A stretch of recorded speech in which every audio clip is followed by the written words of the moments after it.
welcome in. Wrong Side of the Pond podcast. Episode, 22? I think we're actually on 22. He's DJ Swixer. I'm Jeremy Lance. Hello. We have a few things going on this week. I mean, I feel like we were already out of the busy season. Oh, holy crap, we got too much stuff We survived the hectic Christmas and New Year's schedule, and now I felt like we were supposed to be able to take a deep breath and calm down. There's so much big earth-shattering news to kind of hit on that we're actually going to kind of flip the script. We're gonna save the EPL weekend till the end, but we do have that. Fairly uneventful. All the top teams, top 7, pretty much stayed where they're at. They got their 3 points. Everyone won, so yeah, not much going on in the EPL. Now, transfer-wise, nothing really going on in the EPL. A lot of people leaving, but not a whole lot of coming in. Which, well, hey, based on the Ballon d'Or, apparently the EPL is not the place to be. I don't think it is. So Ballon d'Or was today. We're recording this on a Monday night. So we already know who actually won. Mm-hmm. The big prize and all of the many smaller prizes and all of the ridiculousness that we have to put up with to actually watch that. Fedora made an appearance. Yeah. A woman. A woman fedora. A goalkeeper. Not that they can't. They can wear those if they like. They can, if they like. Not my cup of tea. But yeah, transfer news, obviously. It's January. Huge story here stateside. Toronto FC. They've been active. They're here to play. Yeah, it seems that way. Tim Wiki. That's the key to this whole thing. Yeah. People can go on for days about, oh, hey, Drake talked to Defoe and talked him into this Seduced deal. him. And Drake's, he's like Mr. Wheeler Dealer in Toronto because now, he's part of he's like a minority owner for the Raptors and he's, helping out Toronto FC. Going over, convincing Defoe and maybe even Michael Bradley that they need to come back to MLS. I so hope if that happened with Michael Bradley, Bradley said, I'm sorry, who are you? Yeah. I could totally see him being like, I'm not familiar. Are you Kanye West? I listen to Hall Notes. Yeah. I could Are see you him part of Mumford and Sons? Yeah. I don't you don't look like anyone I would listen to. So, actually, I would say with that bald head, Bradley's probably into speed metal or something ridiculous. That's true as well. So lots to talk about on that front. MLS wasn't just the only place where transfers were going down, so we can talk about a few of those things too. Yeah, there's a few things. As we said, people leaving EPL sides. Yeah. Man U, Chelsea. Mm-hmm. Some of the top sides losing players by the end of this month. Are we talking about them gaining? We would think so. In England, they like to leave it late. Leave it late. It doesn't seem like things happen until literally extra time. If we're talking about this in a 90-minute time frame.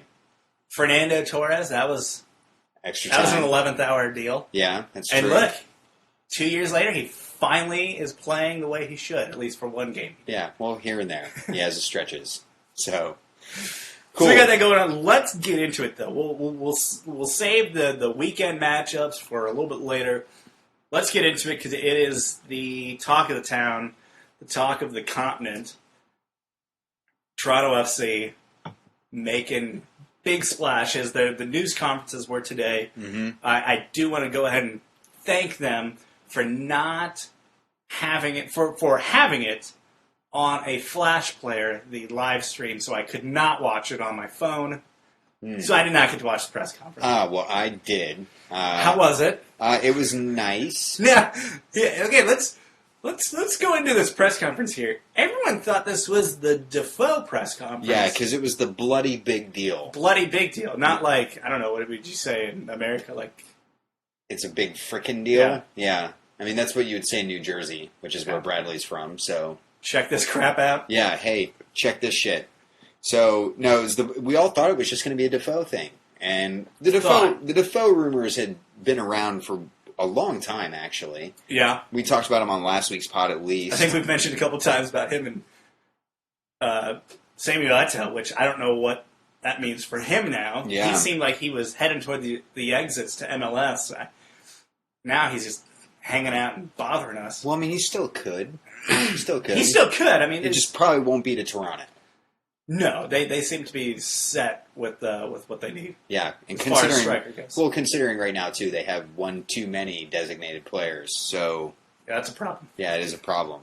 But so we thought this was just going to be a Defoe thing, but they spared us from splitting this into two separate. Spared the local Toronto media. The ink-stained wretches did not have to trot out in their dockers for 2 days press conferences. They got them all done in one. Bradley's there. About time they did something so nice. Two dudes, sphere bald heads. Mm-hmm. They not really the kind of hair you want to have going in Toronto. You'd have to think that Bick or Schick or one of these other... Yeah. The Headblade's where it's at. Yeah. Whatever the case, someone is going to be jumping on this as an opportunity to advertise, right? It's got to be. Because both I would say maybe Barbasol, but they're kind of pot committed to someone else right now. Well, for the time being, at least. So, not the first time we've seen the crew lose out on a Bradley-type deal. So, yeah. Well, that's another thing we got to get into. Yeah. Moves made by crew. But it's let's start with the Defoe transfer. Right. So, you are Mr. Spurs over here. Right. You give us the angle. This was a guy that was... I mean, we Men in Blazers called the Capital One Cup the Jermain Defoe Memorial because that was basically the kind of minutes he was seeing lately. Right. So, I mean, Defoe has not been the starter that Defoe once was at Tottenham. Defoe is one of those players that's always kind of confounded you. He scores some amazing goals and creates chances for himself out of nothing on a pretty frequent basis. But he just never does anything intelligently. Like, you expect him to pick his head up and make an appropriate pass. No, he's going to take that shot. And that's just what Defoe does. He takes shots. Doesn't really matter if the chance is there or not. He thinks it is, and he's going to take it. So he's kind of a selfish, heads-down type player. And he more often frustrated me than he scored goals. So, for me at least, and not everyone will speak the same, and Now, is this recent Defoe, or he's had, 2 spells with He's had 2 spells with Spurs. He's been there 9 years total. Okay. And that's a long stretch of his career. So that's where he's called home for most of his career. Yeah, most of his career. He had a short hiatus away to Portsmouth before Harry Redknapp brought him back again. He didn't want to go down with the ship at Portsmouth? He didn't want to go down with the ship. And granted, they probably couldn't afford to pay him. Of course, no. They couldn't I'm really pretty afford to sure pay anyone. everyone's checks were bouncing at that point. Yeah, they were. So, I mean, this is kind of how Defoe's always been. He sometimes will be marvelous, and sometimes he just won't really be able to put it together. So, people call him a Spurs legend. I think that may be going a little far, but at the same time, he's done a lot of good work for Spurs, and it's kind of sad to see him go. They kind of gave him legend-like status. I mean, they let him pop on for a quickie at the end this weekend, and they were just trying desperately to set him up, and they finally did. It did look like everyone was looking for him, every pass. Like this was going to be his last game, and I thought that was the case. Spurs actually get him until the end of February. So end of February 28th. Yep. So they've got him for a little bit longer. Because you don't really need... Toronto FC doesn't need him in January. No, they don't. They're not really doing much. No, they need him in February when training camp starts. I mean, they need him right now to show up and hold the jersey up and do some media and have the paparazzi show up at the terminal when he landed in Toronto. And inevitably follow him back into some skank's house. No. Or he brought his family with him, so I'd hope not. Well, don't put it past Jermain. Is that how he rolls? It is how he rolls. All right. He likes to dip his pen in, everyone's ink. Oh. So. Terrific. Yeah, exactly. But from a Spurs perspective, I do feel like he's someone that I'm kind of happy to see go, but only if he's going to be replaced. Now, since he's not leaving until the end of February, we're absolutely not going to be replacing him, and that means we'll have to stick it out with just 2 senior strikers on the team at the moment. So from that perspective, it's a little frustrating. But I'm not crushed that he's leaving. Sure. So the Defoe deal is, in so many ways, just like Thierry Henry deal, Beckham deal. It was a guy with a little bit of tread left on the tire. Right. Going to MLS and getting his payday. Getting some some fame. Right. Living in North America, which, I kind of joke that, some of the Canadian teams might have a problem bringing big names in because the lure of playing in the MLS is that you actually play in and live in America. Right. He's in America's hat. So he is. But the best city out of those to be in. Yeah, absolutely. So, I mean, Toronto, if you... Vancouver's actually pretty cool, too. But... Yeah, it's true. But if you've never been to Toronto, it's a really cool city. Very cosmopolitan. Very reminiscent of New York in some respects. Yeah, ask Lifetime. They film movies in Toronto all the time and say, hey, we're in New York. Yeah. So, I mean, it's a really cool city, very multicultural, like I was saying, but it's very cold there for a good chunk of the year as well. So, I mean, it's something that's Defoe will need to get used to. It's not the same cold you deal with in England where it's a little wet. No, this is a dry cold. It's going to be a very dry cold, so get used to that, Jermain. But still a big deal. $10 million going over to Spurs for his services.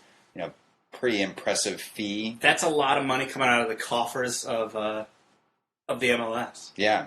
Well, is it MLS? We don't really know. See, that's the thing. Like, when you come in this single entity setup that MLS has, you never really know where the money is completely coming from. Right. Like, is coming from the league. Absolutely. Has to. And MLS admitted as much when the Dempsey transfer came across. And this is something we'll get into probably a little bit more when we talk about Bradley here in a minute. But MLS has shown that they are willing to bring in players to teams that are willing to foot the bill at least for wages.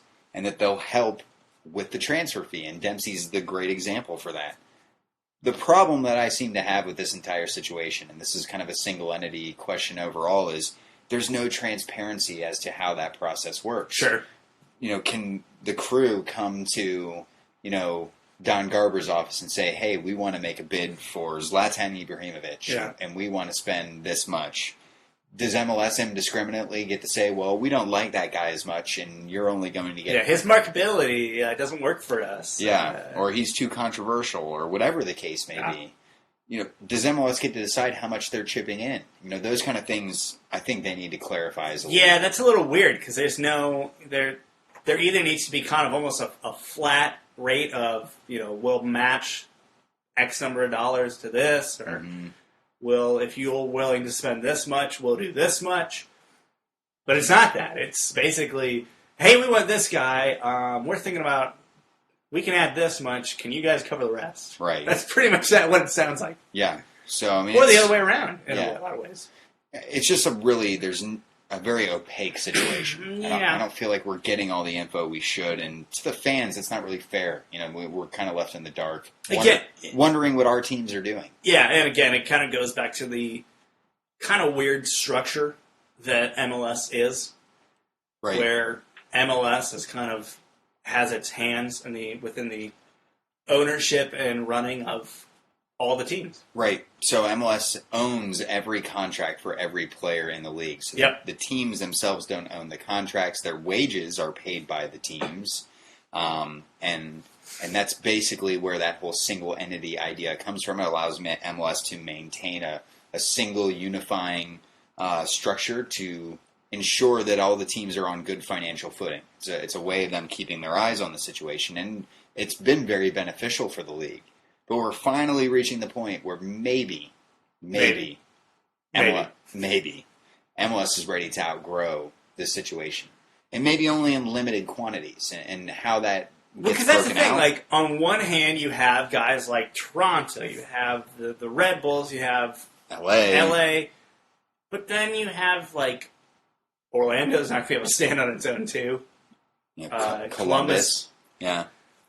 Even Kansas City, as great as they are, like, and they're not doing that either. Really. Yeah, it's funny, though, and we'll talk about this more with the Bradley, but it seems like those teams are starting to want to spend a little bit more. Starting to, but even, I mean, spending more still doesn't say, I think basically you're just talking about the general bar just being raised for the whole league as far as spending.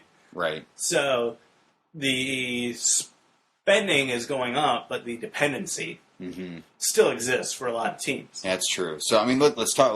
We've said this a couple times. Let's talk about Bradley now. So Bradley's kind of the bigger deal because you're talking about an American talent, B, talking about a guy that really up until this year was getting solid minutes overseas, right? In big leagues, a big league with a big team, right? So Bradley is 26 years old. He is in, without a doubt, prime years of his soccer playing career. Right. You're talking. I mean, we talked. It was debatable with Dempsey. A lot of people were trying to fight that. Oh, he's over 30, so he's not in his prime. Right. Which I would disagree with. I mean, he was 15 months when he made that move. He was like 15 months outside of being, getting votes for Player of the Year in England, right? For the Premier League. So it wasn't exactly as career-ending move as a lot of people sold it out to be. Yeah, a lot of people were trying to. Oh, well, he's kind of older now, so he's just going to just end things. And I will say one of the contributing factors you have to bring up is, just like Dempsey, you had a home life situation where the missus did not want to be in Europe anymore. No, she did not. Just like with Dempsey. Dempsey, his family did not want to be that far away from what they knew. Right. And that's understandable. I think that's something that people kind of forget. But they're people with you kind of have the two lives. phases. You're not just showing up for those 90 minutes on Saturday. Exactly. So, I mean, let's talk a little bit about the Bradley situation as a whole, because I wrote a whole article on this. You did. I did. So I won't spoil too much of it, but there were a lot of factors that people were really quickly overlooking, because everyone kind of jumped in right away and was kind of saying like, oh, this is a huge step backwards and it's terrible for the national team, and we can talk about those points in a few minutes. But you have to think of the things that Bradley was facing. So it wasn't just the issue of having a wife that was ready to come home. They did have a newborn kid. Yep. Not long ago as well. And you're going to want to be around family. I mean, hell, I just had a kid. I can totally relate. You need to be around family. Yeah, you need to be around family. You need them I'm there. 3 deep. I know what you're talking about. So, I mean, those kind of things are definitely heavy on his mind. The other thing that everyone seems to be ignoring a lot, Bradley was only making about $1 million a year playing at Roma, which, let's not scoff at that. Either one of us would be. Is that $1 million or £1 million? Yeah, it was $1 million. It was 600. So, I was going to say, so not £1 million. Yeah. So, not great money, but not bad money. So he was probably doing okay. He was one of Roma's lower paid players. Mm-hmm. He's going to be reportedly being paid $6 to $6.5 million a year. Because what, it was like a $50 million deal, right? All total. Yeah. So supposedly, $10 million of that was Toronto transfer. Paid $10 million out for the transfer, and there's $40 million left over in wages. Wow. So that's a 4 to 5 year deal, somewhere in the range of $5.5 to $6.5 million. And that's like a whole other podcast of like, he's going to have dudes on the starting 11 that are making like $50K, right? If that. And that's what he'll be making, in half a week. So I mean, you'd be crazy to turn that down, because those kind of offers probably don't come across your desk too often. So. No. You're talking big money. Solving the home front problem that you had. I mean, you're in another country technically, but he needed limited time. He was facing limited playing time at Roma with a very crowded 3-man midfield that Roma currently are utilizing with some very, very good players alongside him. But Newark to Toronto, that's like a 40-minute flight. I mean, there were plenty of teams in Europe that wanted him and would be happy to have a player like him. And but what kind of wages are you talking about? Yeah, I mean, when you talk about it, the big cash he's going to be making in MLS, which wrap your mind around that one. Big cash being made in MLS. Yeah, I mean, it's a new trend, but it's happening more and more. But he wasn't going to get that at a Bayer Leverkusen or a lower, mid-table team in Serie A. You're not going to see that kind of money. Hell, there are only a handful of players that really make that kind of money in the world in soccer anyway. So it's a deal you don't really get very often, and you'd be crazy to turn it down. He'd be stupid not to take it. If you were friends with Michael Bradley and he called you up and said, hey, someone's offering me 6 times what I'm making. If someone called me and offered that. And I get to be a 40-minute plane ride away from my hometown. Yeah. And I'm going to be playing in areas where I'm kind of used to. I get to go visit cities I know. I'm Not to I mention, get to be the big guy. And he is low on the totem pole at Roma, especially this year. I mean, they're bringing in more midfielders. His minutes were diminishing. He's going to Toronto FC, where next to Defoe, he's the biggest name there. Exactly. And he's one of the biggest names in the league. And he'll face the similar type of pressures he faces for the national team. So there's benefits for it. So let's talk about that side. So everyone's freaking out. Oh my goodness, he's going to MLS. The quality of play that he's going to be facing leading up to the World Cup is going to be crap. Oh my goodness, where the World Cup is just going to hell in a handbasket. Right. We draw this crazy group of death. We now have all of our players going to play for MLS teams and lower level teams. The world is on fire. The sky is falling. We're all going to die. I'll admit that I felt some of these feelings at the beginning. Having Dempsey come back, you kind of tweak and go, okay. You get the yips. You kind of go like, ooh, that could be a problem. Yeah. And then, having Bradley come back, and Dempsey, you're right. He's on the back nine of his career. Yeah, he's not exactly, a spring chicken anymore. No, but he's definitely still in some very formidable years as far as his play. Yeah, absolutely. And there's talk, though, that Bradley is now the best American outfield player. And all around, he probably is. Yeah. And he had this nice upward trajectory that his career was taking, where he was slowly bouncing from MLS to a small European side in Holland, and then he moved to a small German side in the first division, and made good minutes there, and then went to, Chievo in Italy, and Chievo to Roma. And those are big, nice progressions that you see him moving along there. Bradley was making the steps towards big things. Exactly. And Toronto does, it's a back step as far as status is concerned. It is a PR back step. Mm-hmm. If anything, you can say, from a marketability PR standpoint globally, he just took a step back. Yeah. It doesn't sound good. It doesn't. But hey, I went to MLS. Where were we at before? Roma. Not exactly the same class. That's, if we're talking about working at a company, that's a demotion. Yeah. But yeah, I saw Alexi Lawless talk on ESPN FC, and I completely agree with him. He's not going to forget how to play football. No. At 26 years old, he's probably in the realm of his best football. Right. And he's not just going to forget it or somehow lose it by playing weaker opponents or by playing in a league that's structured differently. Well, I think he's not going to forget it, but you do get used to it's muscle memory. Sure. The type of things where the faster you can do things, the less you have to think about them, the more effective you tend to be in those kind of activities.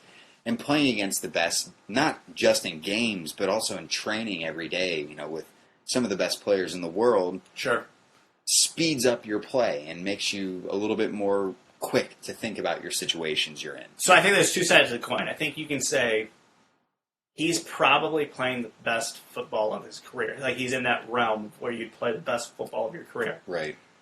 I don't feel like he can play better than what he's currently able to do at the national level. I think he's playing about as good as he's going to play. That's just me. Yeah. I don't know if he's going to get increasingly better by staying in Europe. But we don't know because he left. Yeah, we don't know. It is the unknown. But right. I would say I don't think he's going to get any better by staying Okay. You can make the argument, though, other side of the coin, that he can regress. That's true. In the MLS. I don't think it's going to be a regression, especially in the short amount of time between now and the World Cup, with the league starting in March, that's really going to just, turn his game on its side. Right. I just don't feel like he's going to come off the tracks. Maybe in the long term, but okay. We're looking at 2014 right now. We're living for what we see right in front of us. And that's 2014 World Cup. League starts in March. He'll have preseason games leading up to that. Mm-hmm. I don't feel like that's enough time to where he's going to have the muscle memory to just fall apart. No, and it's not that bad. And I feel like that's the panic out there. That everyone's he is going to come panicking about clean that. off the track. If there's any comfort that U.S. soccer fans can take right now, it's look at players like Landon Donovan, who everyone has talked for years, and I've been a huge basher of Landon's decision to stay over here. I often think, what wasted opportunity for a player to continue to improve. Right. I've always felt Landon was like, it wouldn't be the move I'd make, but I almost commend him on what he's doing. Right. Because he is committed to seeing the MLS become something a little bit bigger. Yeah. Now, he's falling on the grenade that is the MLS. I do think he's also a bit of a homebody, and he didn't like being away from Southern California, and now he's back in Southern California feeling good. Yeah. And there's that a lot to be said. voluptuous lady from that failed sitcom that he was shacked up with. Yeah, that's true. Maybe kept him home. Well, hey, whatever floats your boat, Yeah. Donovan, despite all that, has had a spectacular international career, has been impactful in multiple World Cups, even though he's playing his regular football in MLS. So I think that there's something that can be taken from that. Robbie Keane, spearheading Ireland in the Euros last time around. I mean, a less deep player pool, but overall, that's shown that international players can still have a career. And the same thing, a lot of people are saying this about Defoe, too, as England chances for the World Cup are over. There's no, proof for that Last at all. time I checked, the striker position for England is not a deep pool, and Welbeck just blew up, so he's out. Yeah, so I think his chances are still good, too. So, I think there's hope to be taken. U.S. fans don't get too burnt out over this. I think we should be in good shape for this World Cup. Now, let's talk about some of these other moves that are happening, because it's not just Michael Bradley and Defoe that are coming back to MLS. Right. There's another bit of news that was a little bit closer to home. Happened today. I will go out and say, and I threw it out on Twitter, I would say today was a good day to be a Crew fan. Yeah. You trade the fourth pick in a draft that, was there a slam dunk? No. Four deep in a draft? Probably not. No one that was really going to help us right away. Yeah, no immediate impact, slam dunk of the player. Mm-hmm. You trade for the rights for Parkhurst. Yeah, Michael Parkhurst. And he's playing, in Augsburg right now? Yeah, he's playing in the German second division. Mm-hmm. Has formerly played in Scandinavia over there. What? Scandinavia? Yeah, it's not exactly the greatest place to go. But Columbus is going to look like amazing. Yeah, well, not recently. Not recently with all the cold snaps we've had. But I don't know. September 10th was 100 degrees. We have to feel the brunt of that. It's a valid point. But Parkhurst is a great signing for the Crew. They shipped off Chad Marshall. But bringing in Parkhurst, who can play at center back or also at the outside back positions, is valuable experience. He has international chops. He's played for the U.S. men's national team over 20 times. Sure. So that's a valuable player to be bringing in. And he was there in Columbus. Yeah. So a great signing. Oddly enough, I have this weird thing with Parkhurst. So personal connection. The two of you have history. Yeah. So let's get this on the table. Yeah, let's get this on the table. Actually have history. And when we say history, I don't know Michael. I've never met him. I've played against him, I think, once or twice when we were kids. Wouldn't know each other, if we were walking by one another, I would recognize him. He would not recognize me. But our paths did kind of cross at one point. Okay. All right. So back to my senior year of high school, I was being recruited to play soccer in a number of places around the country. Wake Forest was my it school, the school I wanted to go to, and they, for whatever reason, showed interest back in me.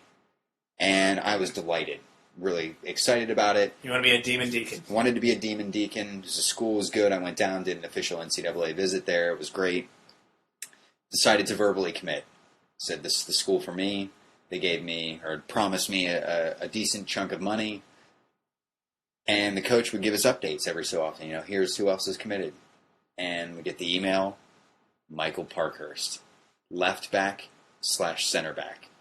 Also a member of the under-20 national team. And I, as a just measly regional player, knew then that my chances of playing just went down significantly. So I emailed the coach and asked, hey, you know, what are my chances looking like? When do you think I will be a regular contributor in this team? And he said, probably not until after your sophomore year. And I went, yeah, I'm probably going to need to look at some other options. So Michael Parkhurst, you nixed my dream move to Wake Forest. He changed your future. He did. He sent you to where you ended up. Yeah, it's true. You met your wife there? I did not. So that didn't matter? No, I did not. But I doubt that if I had moved to North Carolina to go to school, that I probably would have come back here. So yeah, no point in come back to Ohio if you're already living in North Carolina. Maybe not. You're right, though. It did change the course of my life. Change the course of your life? I may not be having a podcast right now. No. I'm not in your living room today, if you take that. So, thanks, Michael Parkhurst. Our paths are crossing again, and someday, maybe, I'll bring up this weird event to you in person. Maybe. It'll be awkward if I'm doing this on, like, press row, so maybe I'll try to steer clear of that. Yeah, it's kind of... But anyway, so Parkhurst comes back. Good move for the crew, you know. Great move for the crew. They fill the hole that was left by Marshall. Mm-hmm. They bring in a guy who's brings a lot more experience. Right. I mean, you're talking about a guy has a lot of experience on the national level. He has played abroad.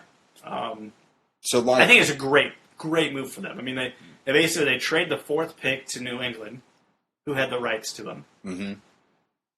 And it's an allocation money. Yeah. What were they going to get for that 4th pick?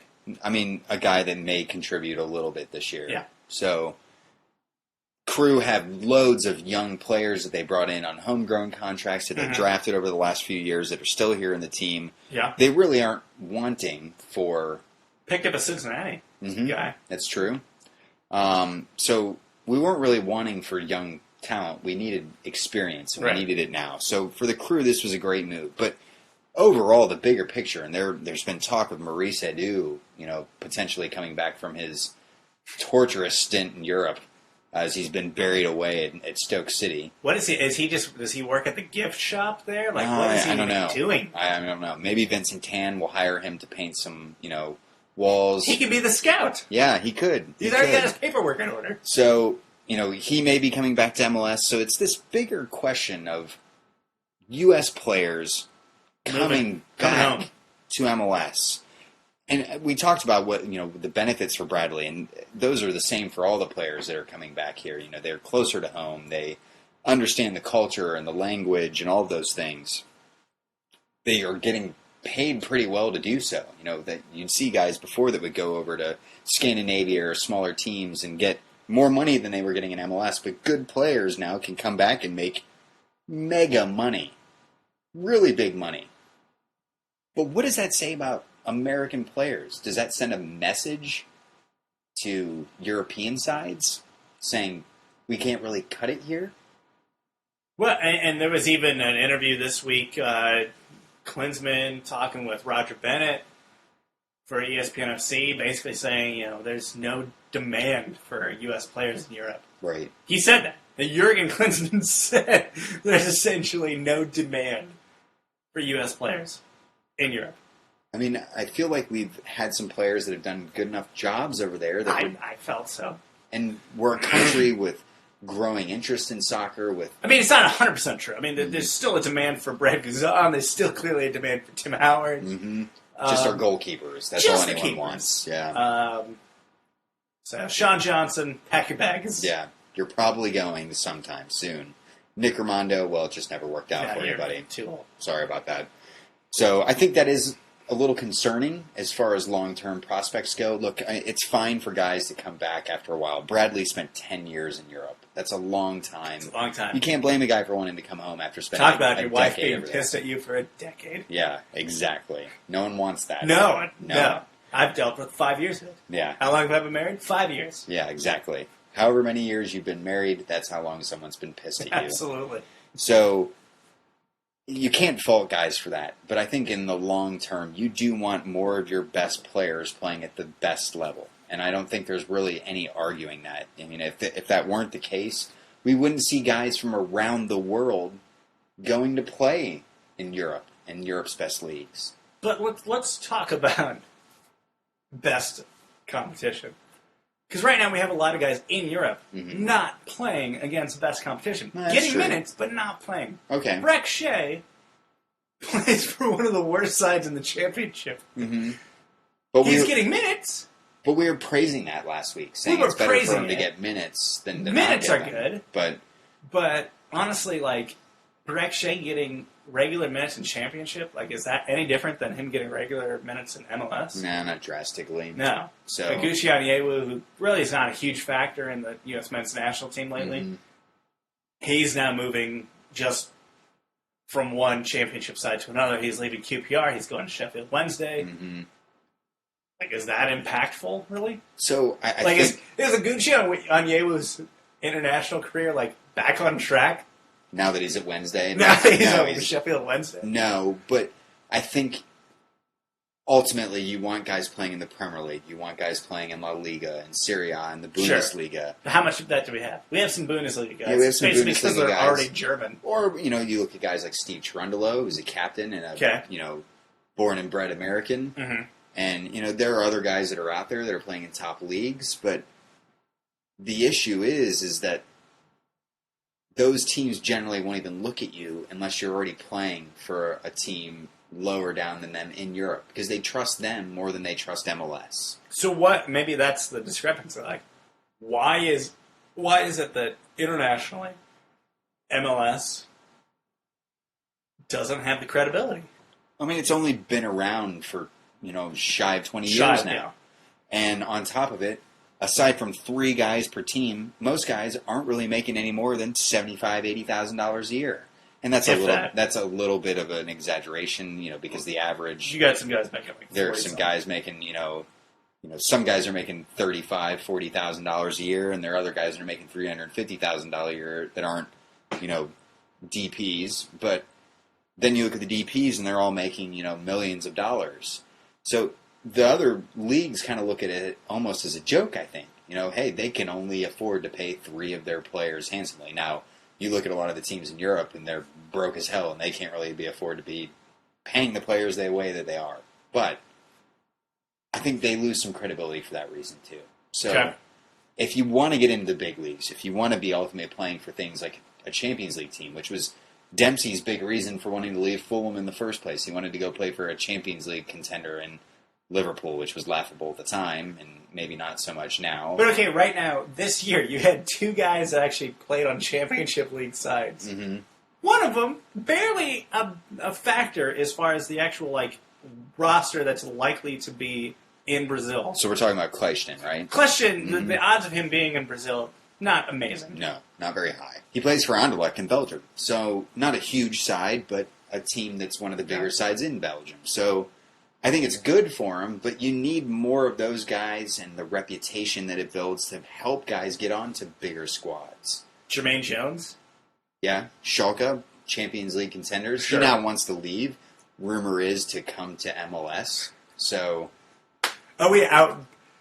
I guess that's the other thing, that this whole move, and bringing back in the Dempsey part of it, Toronto is now one of the big boys in MLS. They are. And Tim Lewicki, who was originally with the AIG group that brought in, that had the whole Galaxy thing. Yeah, Beckham. For a while there, he was trying to bring an NFL franchise to LA. That was a failed endeavor. Mm-hmm. LA Kings, I believe, are part of that group. Right. So he's now at Toronto FC.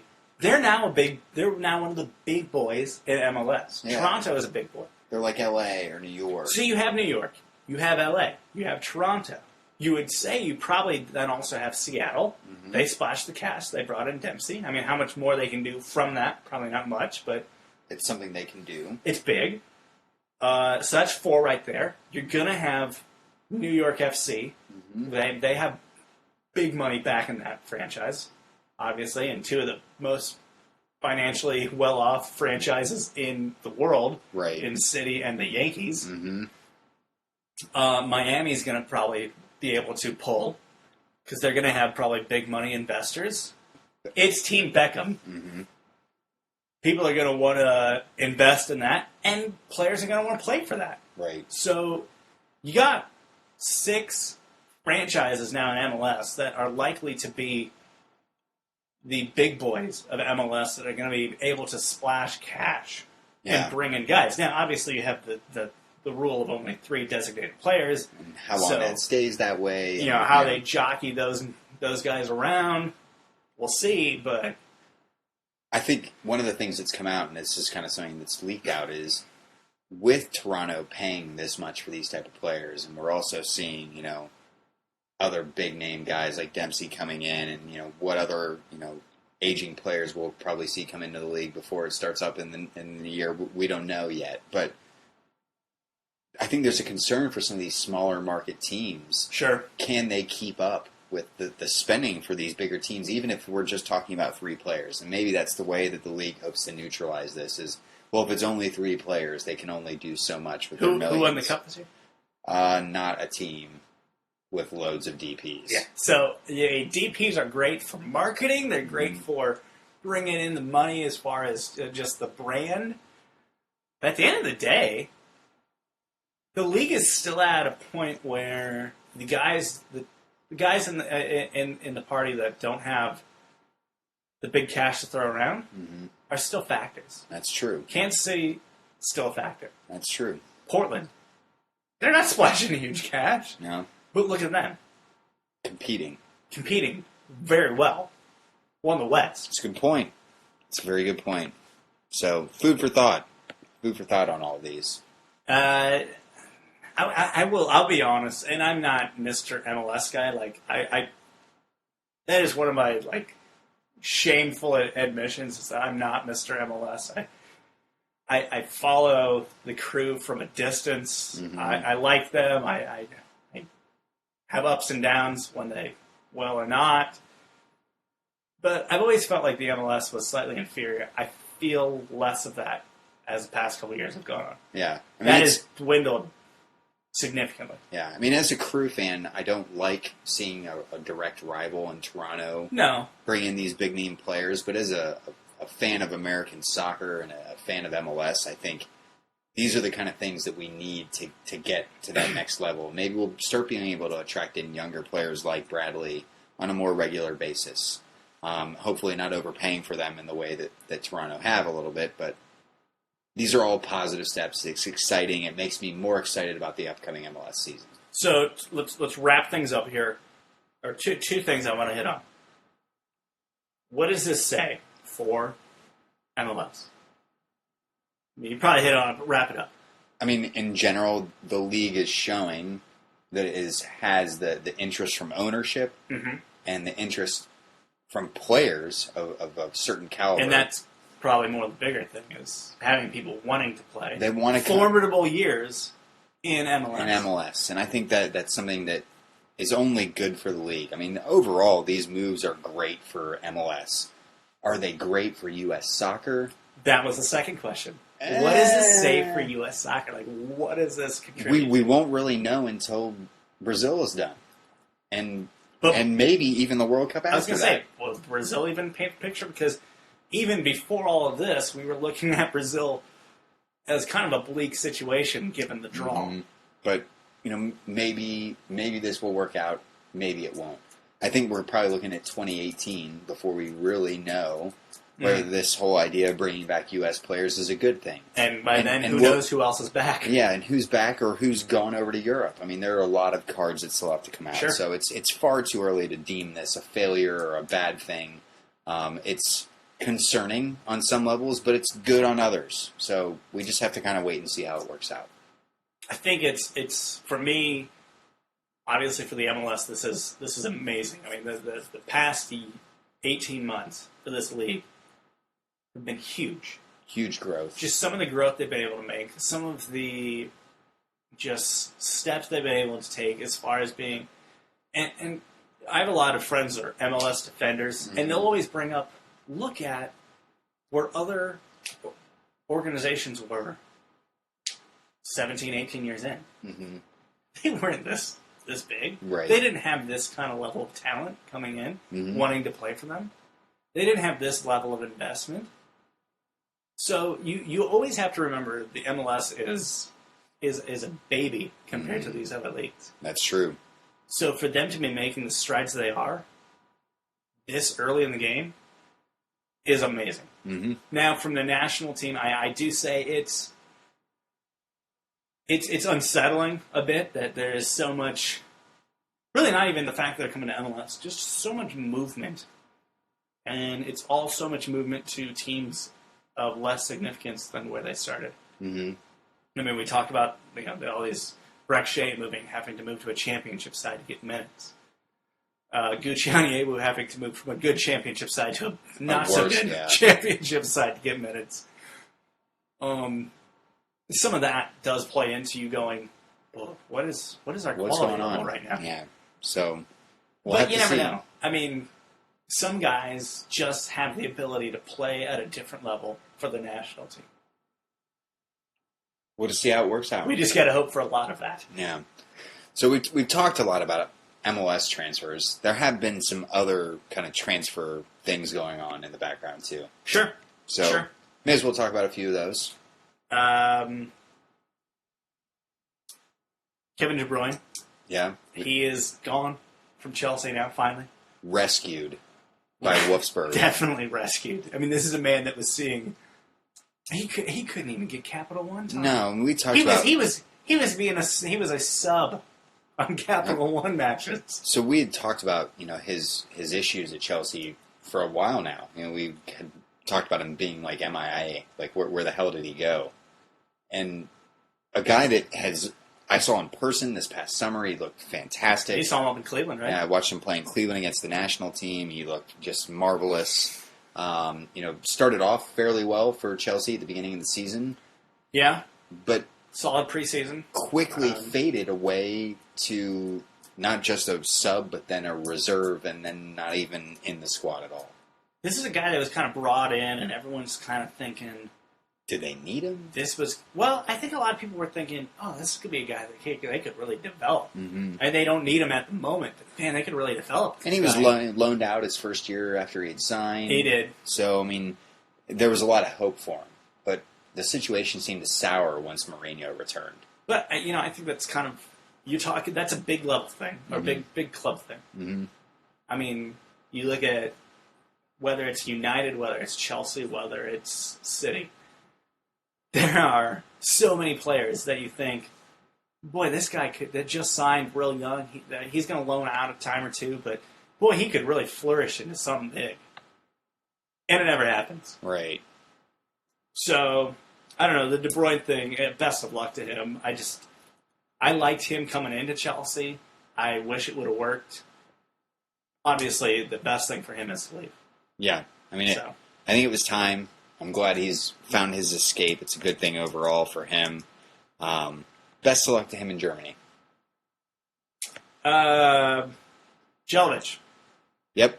So Nicholas Jelic, he plays for Everton, or played for Everton, has traded up or down for Hull City. Geographically, I believe it's up. It may very well be. Or sideways. Yeah.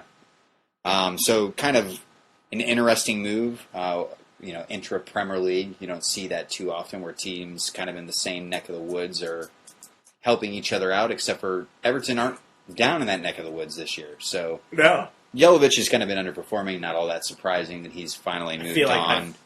I almost forgot he was still on Everton. I mean, it's his minutes and his production has been quite low. Yes, I would agree with that point. So this is a good move for him. I mean, he moves to a Hull side that they look hungry. They look like they're probably going to stay up. Most likely. If I put my money on it, they're staying up. I think they will. They have a good chance to be a mid-table side. Yeah, they absolutely do. So that's an interesting one. Some other ones kind of towards, well, what would normally be the top of the table. Manchester United kind of involved in a few interesting moves over the next coming days. An exit that was kind of years in the making. Yeah, I mean, I think everyone had expected this to happen like 2 or 3 seasons ago, but Brazilian Anderson finally being shipped out of Old Trafford, heading to Italy to play for Fiorentina. Guy just never really lived up to the potential that everyone expected out of him. You kind of wonder with United what other players finally will get their exit. Yeah, there's been talk of like Nani leaving. Yeah. There's been talk of Zaha going out on loan. Cardiff? Yeah, possibly Cardiff. So, I mean, a lot of places, a lot of guys that were kind of considered deadwood in the team. Zaha's more of a developmental one, but Nani and Anderson were people they've been trying to shed for a while. So, not that surprising. One of the ones that is kind of surprising, Nemanja Vidic has been rumored to, his contract is expiring in the summer. And he's rumored to not be signing. That's kind of the way everything is pointing. And signing a pre-contract with Galatasaray. So Galatasaray stealing a page out of Munich. Yeah. Getting guys to commit for the next year while they're still playing for someone else. Yeah, I mean, Vidic is kind of on a downswing in his career, getting older now, more injury-prone, but still a big loss for them. Is he still the captain at this point? He is. So, I mean, that's kind of a big loss right there. Yeah, when your captain doesn't want to come back to sign for you. That's a problem. Some other ones that were out there, back towards the bottom, Brian Ruiz, ditching the sinking ship that is Fulham. The Costa Rican, heading back to Holland. He was formerly with 20. He is now going to sign for PSV. Kind of a guy that had shown okay for Fulham, but never really panned out to be anything too interesting for them. So I think it was kind of a mutual agreement that they wanted to part ways. All right, let's get into the EPL. A bit of a ho-hum weekend, but some decent matches. The top 7 kind of held their own. They took care of business. Everyone kind of staying on even ground. We'll start with, of course, the match that started the weekend. Hull 0, Chelsea 2. You guys didn't really look that sharp. No, we didn't, but that's kind of a explanation of the entire season so far. Yeah, that's very true. We have now, earlier in the season, we were talking about Chelsea having bad second halves. Now, second half is where they live. Yeah, it's true. I mean, they've really been having crap first halves where they luckily don't leak a goal. They hold the line defensively, and I feel like they've been playing a lot better defensively. Yeah, and Mourinho said that in a recent press conference, how he really wanted to buckle down on defense again. So, not that surprising on that front. So, the second half, it's 0-0, and of course, who else would it be? Yeah. Who else? Ed Hazard. Absolutely brilliant goal. Faked one defender out of his shoes, just put him on the ground.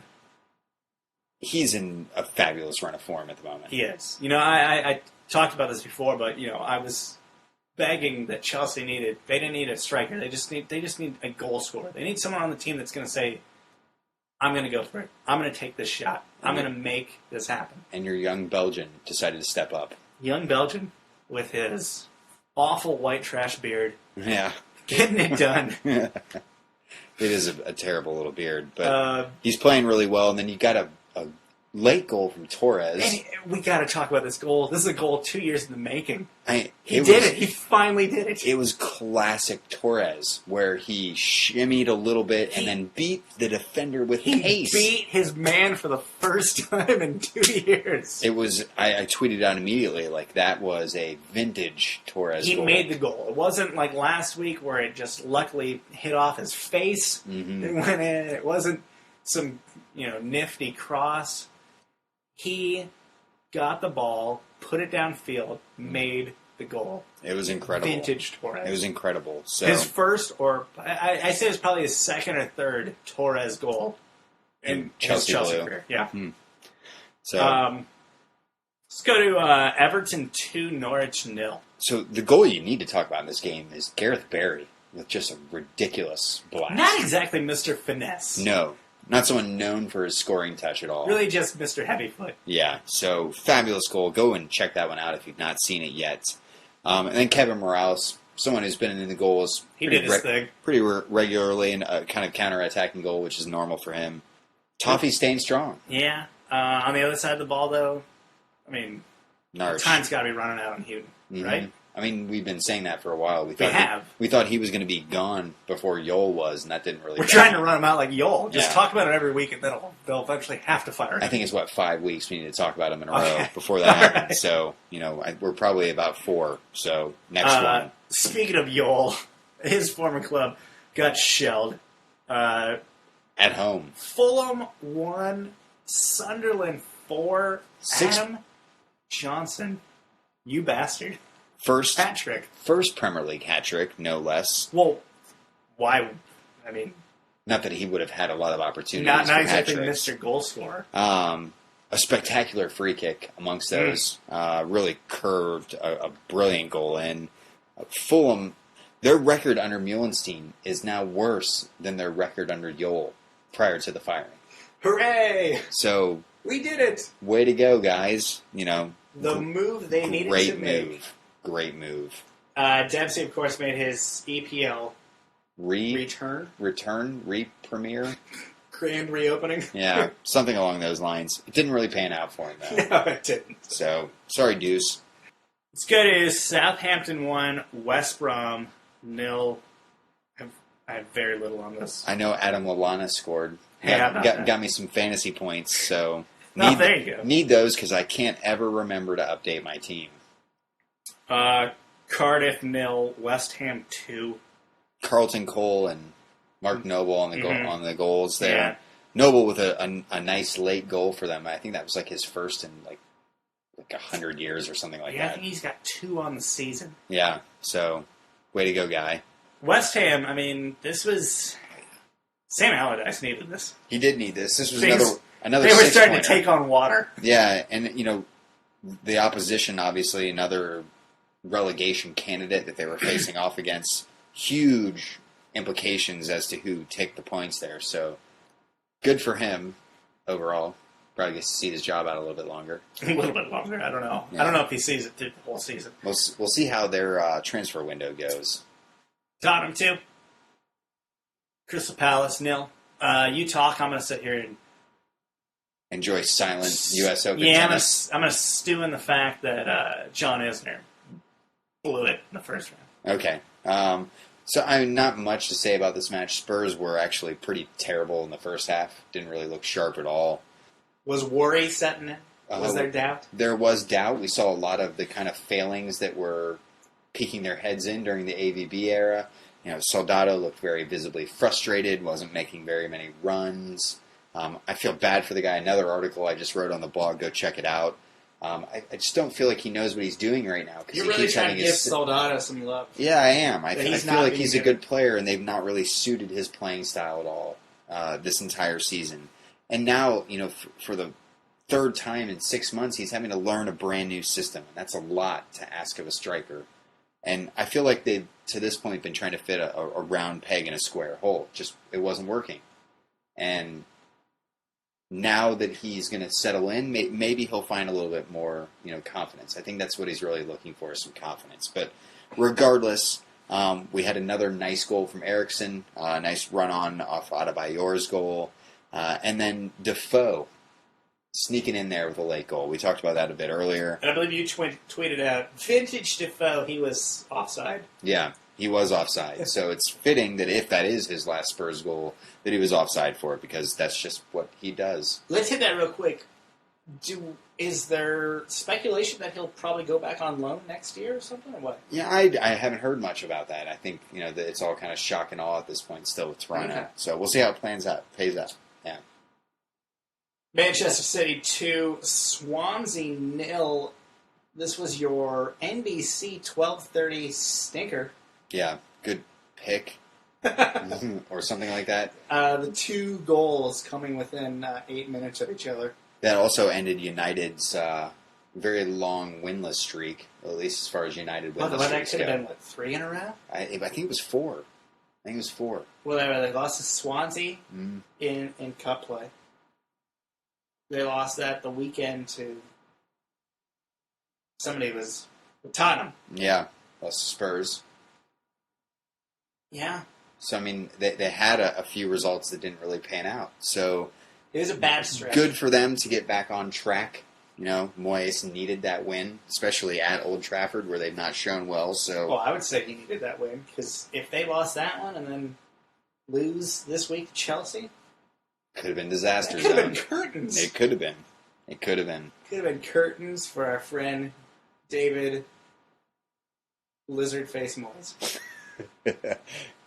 By the way, have you seen the someone dug up like an old Premier League or whatever league he was playing for, somewhere in Scotland, I believe. His old card. Yeah, it's great. And he's got like this just redness and yellowness all over his face. It looks like a meth head. He looked like he had jaundice. Horrible jaundice. So, very odd. Big win for him, though. So, let's get into the Sunday games, because those were...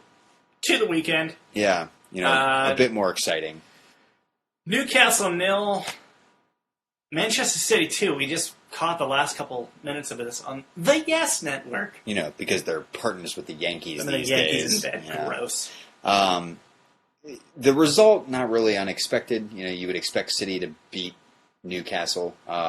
It was a win on the road for City, so... It was once again, though, they had that late gifted that late second goal. Mm-hmm. So you could look at this, especially with, we'll get into it, the disallowed goal for Newcastle. Another underwhelming away performance. Almost. But yet they get the 3 points. Almost. Like last week. Yeah, but they get the 3 points. But underwhelming, but it worked. The main storyline from this, though, has to be the disallowed goal for Sheik Tiote. And you were showing me all the videos of it, because I did not catch that part of the match. And it was just, for me, absolutely a goal.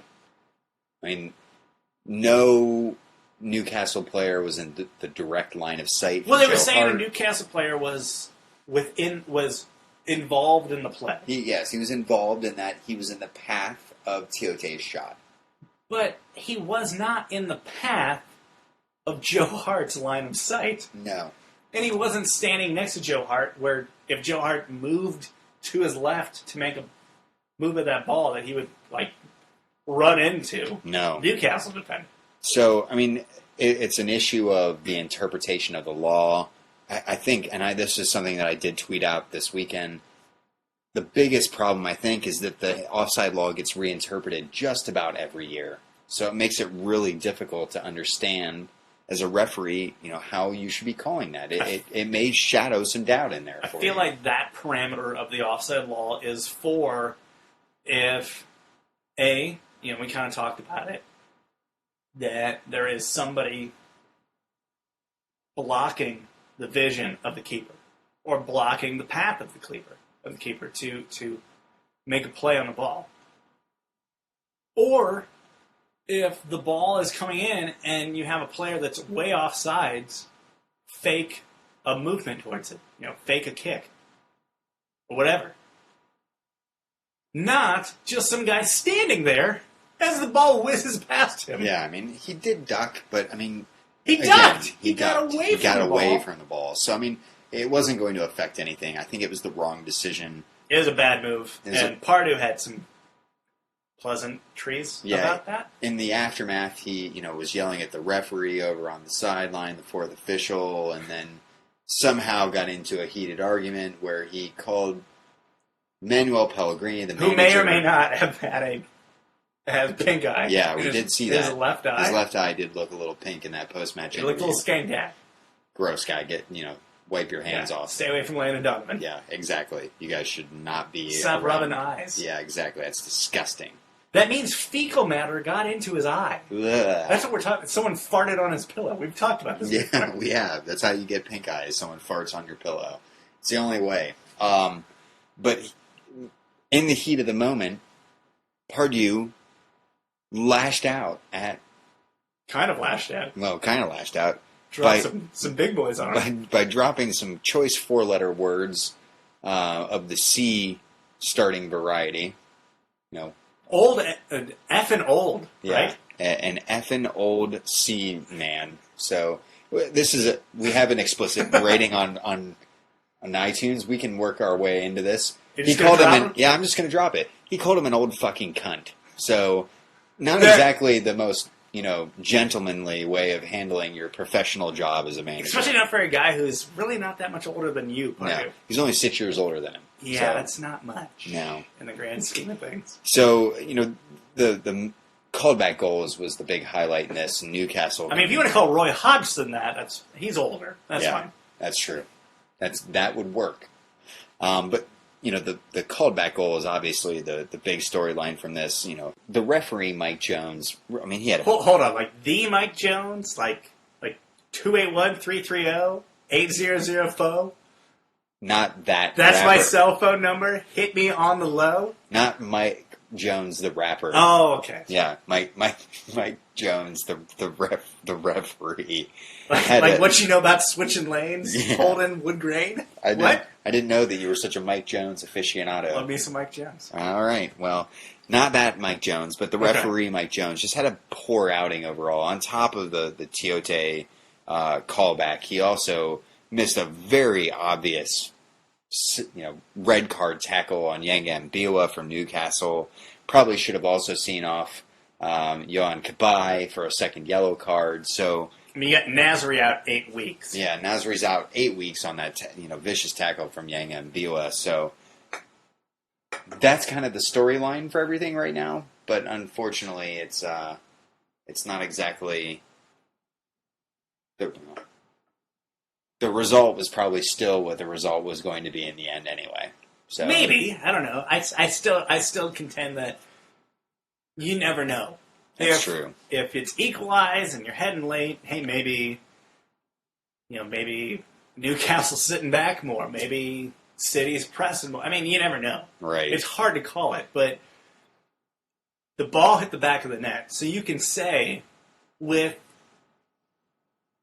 a definitive voice that should have been a 1-1 match, and then who knows what happens. Yeah, it's true. Could have changed the course of it, but could have changed at least the narrative for how the table sits right now. That's very true. That's very true. So another match that actually affected how the table sat, at least towards the top, was the other really entertaining match from Sunday: Stoke 3, Liverpool 5. What was that? I don't know. What was going on there? We never see this many goals in Stoke. Like, Stoke are known for their defensive prowess at home. Not so much so this season, but this was the change that they were looking for, though, right? Except for I don't think they were looking to concede 5 in the process. Okay, well, you can't have both sometimes. Yeah. So let's be honest. You can't win all your battles. The defending in this game was terrible. All around, no one defended well the entire game. Was there defending in this game? Yeah, hit or miss. We did get the return of the SAS. Oh, God, I hate it. Stephen A. Smith. Stephen A. Smith. I hate it. I hate it so much. His terrible opinions. We also got to see the much talked about but never before seen Sturridge and Suarez and Sterling all on the field at one time. SASAS? I don't know. Or is it SSAS? SSS? Yeah. This is just further underlines for anyone that likes to use that on Twitter or anywhere else that it's stupid. Jump on a fire? Yeah. Just go end yourself. It's really bad. But overall, I mean, if we're talking about this from a neutral's perspective, this was a fabulous match. Well, 4 minutes in, you had an own goal. From Shawcross.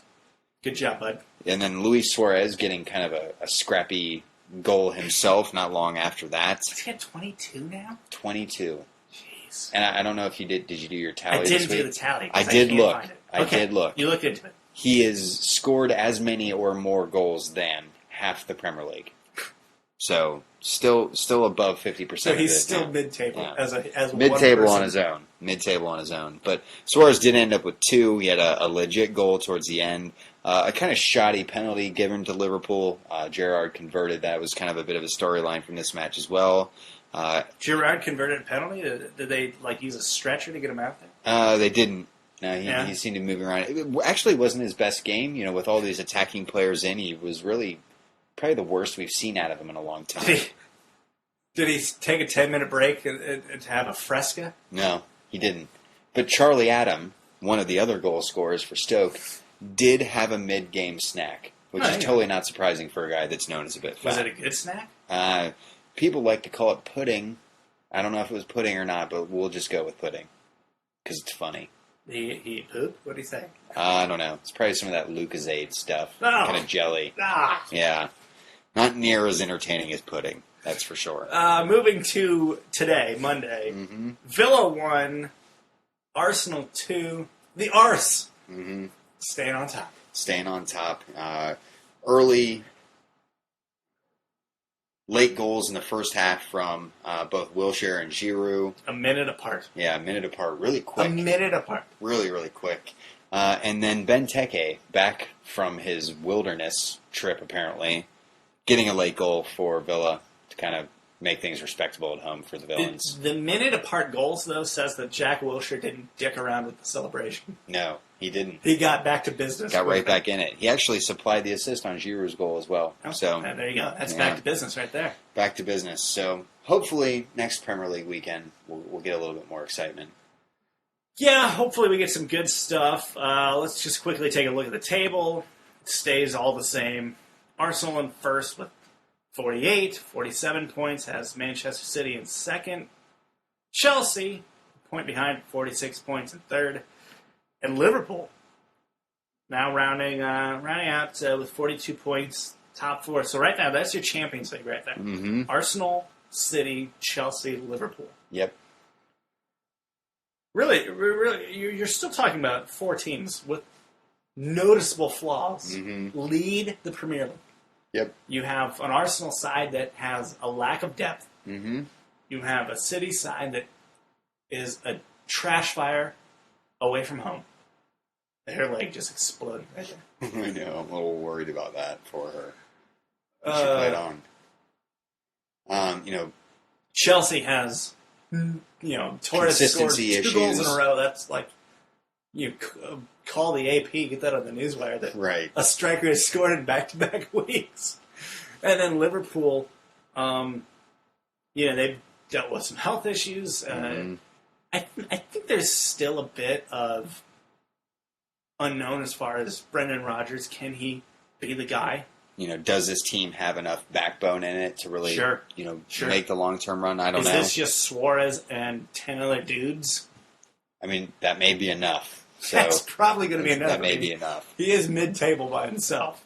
So we'll see how it pans out. But, Spurs and Everton, Everton are fifth, not far behind. Mm-hmm. Spurs just a point behind them. And then and then Man United aren't far behind on that front either. Mm-hmm. So the table is still really tight. I don't think the European places are for sure locked in. And I don't think people that are on the outside looking in at the moment are locked out. So looking down towards the bottom, Norwich 20, Fulham 19, West Ham 18, Cardiff 18 with a minus 19 goal differential. Ouch. Worse than the league. And then Sunderland at 17 points, Crystal Palace at 17 points. So those, Cardiff, Sunderland, Crystal Palace currently in the danger zone. West Ham, Fulham, Norwich, and really if you jump even a point past that to 21 points, West Brom, and Swansea City sitting at 21 points. Not exactly out of the mirror. 3 points out of relegation right now. Still in the fight. Yeah. So it's weird, both at the top of the table and the bottom. We're kind of seeing how tightness. Anyone could really go out of the top 7 or bottom 7. So Swansea was kind of one of the feel-good hits of the past 2 years. Not really feeling the mojo this year. No. 2 years ago, they had that first real big, strong showing. Last year, they win the Capital One Cup. Mm-hmm. And then here they are. They are a weekend of misfortune away from being in relegation. We'll see how it goes. So, Well, the Premier League, of course, wasn't all there really was that went on. We talked about transfers. We talked about the Premier League. There was also kind of a big celebration today. There was the Ballon d'Or, the old balloon doors, as I like to call it. Or the Golden Ball, if you want to go for the literal translation. So what used to be a separate award from the actual FIFA World Player of the Year award is now combined into one. But we got to finally decide, at least for 2013, who the best player was. Well, let's talk about it. Was there debate who the best player was? I mean, talking about a guy who had 60-some-odd goals. Pretty sure that Cristiano Ronaldo was the shoo-in. Far and away the best player. There just should not have been the debate, but there was. There was, and I think a lot of that has to do with people just don't like Ronaldo. He is, I kind of pointed out to you before we started this, and I almost tweeted it today, but I felt a little too... I did not want to take the incoming from saying said things, but your choices were this year. A tax evader. We're talking about Messi. A man who has had paid sex with minors. We're talking about Frank Ribery. And just a general, just douchey dude. Yeah, and that would be Ronaldo. Yeah. So, not the best of picks. So this is your options. Yeah. A lot of people were also calling, why isn't Suarez in the running this year? And he's a cannibal. Given, the goals he scored, he should probably be in the running in that respect. But so cannibalism trumps douchiness, pedophilia, and tax evasion? I guess Apparently? so. I guess so. So maybe next year, Luis, if you can manage to not bite anyone this year, you might be in the running. Don't bite anybody. Don't call anybody an N. Yeah. But I think in general, Ronaldo was the clear candidate this year. Messi spent a good chunk of the year injured. Even when he wasn't injured, didn't really look at his sharpest. And Ronaldo statistically had just a phenomenal year. And Ribery, someone that they kind of looked at as always kind of the third place guy, although the leader up until the World Cup qualifiers not too long ago. See, I felt like he was Mr. Third Place. I was kind of almost confused that he was the third finalist. Yeah, that's true. I feel like at that point you really couldn't make for the amount of goals he scored. You probably couldn't make an argument for Suarez. Yeah, at that point. That's true. So we did get a question in from Henry Leip on Twitter. He had wanted to know, hey, what are our thoughts on how long it'll be until we see a Ballon d'Or race that doesn't at least feature, Ronaldo, Messi, and Ribery? And I think Ribery, we were kind of talking about this. Kind of a guy, his team won 5 trophies this last year. He produced that's huge. A boatload of assists. So he's going to get mentioned for that reason alone. But probably isn't going to be a regular, appearer in the final 3. And we'll see how he goes this year and how things pan out. But I think it's going to be a long time until we see either Ronaldo or Messi not in that final 3. Yeah, I was going to say, I agree with you. Ribery, nah.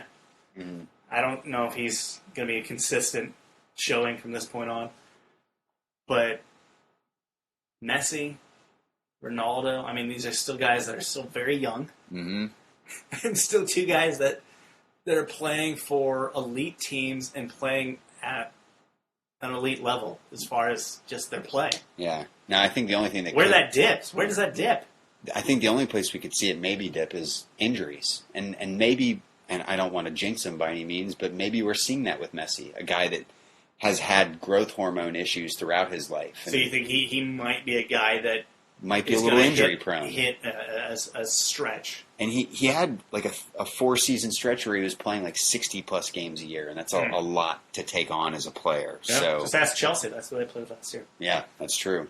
That's very true. So if they can both stay fit, we're probably looking at another 2 to 3 years minimum of those two just completely dominating the World Player of the Year. And it's a privilege that we live in an era where we get to see 2 players this good playing. And I don't think people, whether you're a Messi guy or whether you're a Ronaldo guy, I don't think people appreciate that enough, that people are lucky to get 1 player of that caliber, and we actually have 2. So be glad you're seeing this go down in your lifetime. It's a very rare occurrence.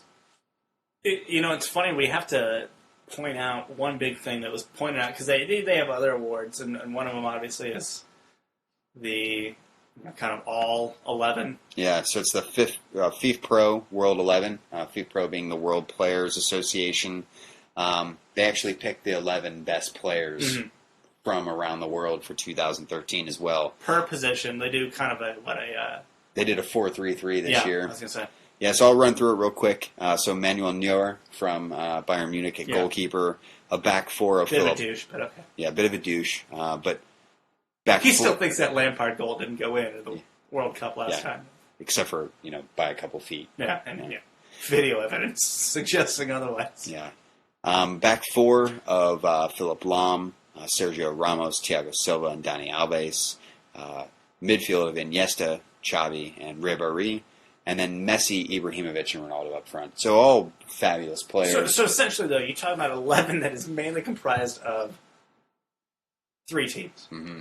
You're Munich, Barcelona, and Madrid. Yeah, the 2 outliers being Thiago Silva. So 4 teams and make up the entire best 11 of the world. 4 very rich teams at that. So quite successful. I think the point in there, though, is that no Premier League players at all. No Premier League in the best 11. No Premier League in any of the other awards. Yeah. So some of the other awards we got to see: best head coaches for both men's and women's. Juppe Heynckes, who had been the coach at Bayern Munich. Yeah, he went up. The finalists were him, Klopp, and Sir Alex. Mm-hmm. Sir Alex didn't even bother to show. No, they just had the old picture of him. Yeah. I think, which is great. I do think Atletico Madrid's Diego Simeone was someone who kind of got screwed there. He's had a great year spell with them. I feel like we all got screwed because Klopp should have won. And that's not me being a closet Dortmund fan. I mean, how great was that speech going to be if Klopp won? It would have been either fabulous or terrifying. Both. Why not both? Could have been. Could have been. So, other awards, women's head coach that went out, Sylvia Nied. She is the head coach of Germany's women's national team. She's not Pia Sundhage. That's all you need to know. No, not Pia. Pia got ripped off. Women's Player of the Year did not go to Abby Wambach of the US. It went to a fedora-wearing Nadine Angerer, a goalkeeper winning the award. A German goalkeeper winning the award. Germany sweeping the awards for the women due to their Euro championship win. So big for them. And then they gave Pele some made-up award, to celebrate him being like the best player ever. Yeah, like a lifetime achievement. And he really screwed the pooch by not taking the opportunity to push Subway a little bit more. Yeah, so. I heard his +1 was Jared from Subway. Wow. Jared Fogle was his +1 to the Ballon d'Or. That's a fact. Well, there we go. So, glad Ronaldo won it. I think the guy deserved it. It avoided controversy. It did. And sometimes you just want that, because there was so much build-up of, they're totally going to give it to Messi when he doesn't deserve it this year. Mm-hmm. Everyone was convinced that it was going to be just a stitch-up as far as this voting was going to go. But luckily and they switched the voting parameters, kind of were pretty fluid throughout the year. Apparently like 26% or something like that didn't even vote of the people that could vote. That's not bad. Yeah, it's not That's about the percentage that actually votes in elections in this country. Yeah, that's true. Valid point. So, good for Ronaldo. Guy actually shed some tears on stage. After finishing second to Messi for 4 years running, I think he, as an individualist type player, this was something that meant a lot to him. So, good to see some emotion in the football still. He shed tears. He did. Wow. Real, live Cristiano Ronaldo tears. Is that his first time not shedding, or first time shedding tears, and it wasn't related to a paternity test? Possibly. Okay. Possibly. So, I'm sure those tears probably cure cancer and or cause cancer. So, take your pick. It's like venom. Yeah. I'd drink it just to find out. If you have it, you need it. That's true. If you don't have it, you don't. One interesting thing about the Ballon d'Or, we found out the local US voting for the Ballon d'Or. because both Klinsmann and the captain, Clint Dempsey, have votes. Oh, yeah, that's right. Clint Dempsey voted for Ronaldo, Messi, and Zlatan. Mm-hmm. That's normal. Yeah, that's fine. Klinsmann, however, people are a bit miffed by his voting. He voted for Frank Ribery, Gareth Bale, and Falcao. Interesting picks. Those were your U.S. men's national team head coaches' votes. Bob Bradley also voted. He did leave Messi out. He voted for Ronaldo, Ribery, and Zlatan, because he was still technically considered Egyptians. Mm-hmm. The Egyptian coach when voting took place. Right. So, interesting picks from the head coaches. Yeah, so everyone's killing Klinsmann right now because he just went completely off the map. Well, that's why they get to vote. Anything else for you this week? Ian Dark is going to be the head play-by-play man for ESPN's coverage this year. All right, I'm okay with that. So he takes over for... he's taken up for Martin Tyler. Martin Tyler's been the guy for the past couple go-arounds. And then another thing that just came out today, two things, actually. All ESPN related, because we're kind of gearing up towards World Cup. They're going to do a 30 for 30 soccer series. Documentaries. These are documentaries. If you haven't seen the ones they've already done, they've done about 2 or 3 go-arounds of these. Mm-hmm. These 30 for 30s, great, brilliant documentaries. And they're going to do a 30 for 30 soccer series. That'll be building nice. us up to the World Cup. The other thing, if you weren't like us watching and doing a podcast while you were watching the national championship and just had it on one channel, they did a thing called the MegaCast, where all 4 ESPN channels had basically essentially a different angle of the game. So we watched the regular broadcast on ESPN. On ESPN2 was like green room thing where they had like Tim Tebow and Snoop Dogg and all these other people kind of commentating, filtering in and commentating on what they saw. And then they had on one channel the kind of like the coach's tape version of it. And so they had 4 different channels kind of giving you 4 different basically aspects and viewpoints and looks at this game. They are contemplating doing that for the World Cup final. Interesting. Yeah, that came out today. Richard Deischt from Sports Illustrated, he's kind of the media guy there. He brought that out. The thing for the national championship, I'm going to say, got mixed reviews. Okay. So we'll see what they end up doing. Because it was cool, but some people thought it was kind of stupid. Yeah, it could be interesting to see how that pans out. So that was kind of something that came out, but that's about all I have. All right, good deal. Well, as always, listeners, if you have any questions for us, feel free to send us an email at wrongsideofthepond@gmail.com. You can hit up myself on Twitter at wrongsideofpond, drop the, or Jeremy Lance at Twitter at Jeremy Lance. So hit us up with your questions. We'd love to answer them. Okay, well, if that's all you've got. That's it. You got United, Chelsea. That's pretty much your matchup of the weekend. All right, well, we'll talk about that and plenty more on next week's pod. Who knows what kind of transfers take place? Yeah, after this week, we can just hold our breath and hope for the next big thing to pop through here. Balotelli at Chelsea. Yeah, it's going to happen. Absolutely not. Same for Spurs. All right. See you guys. Hey. Now 281-330-8004. Hit Mike Jones up on the low, cause Mike Jones about to blow. Before the ice was in my grill.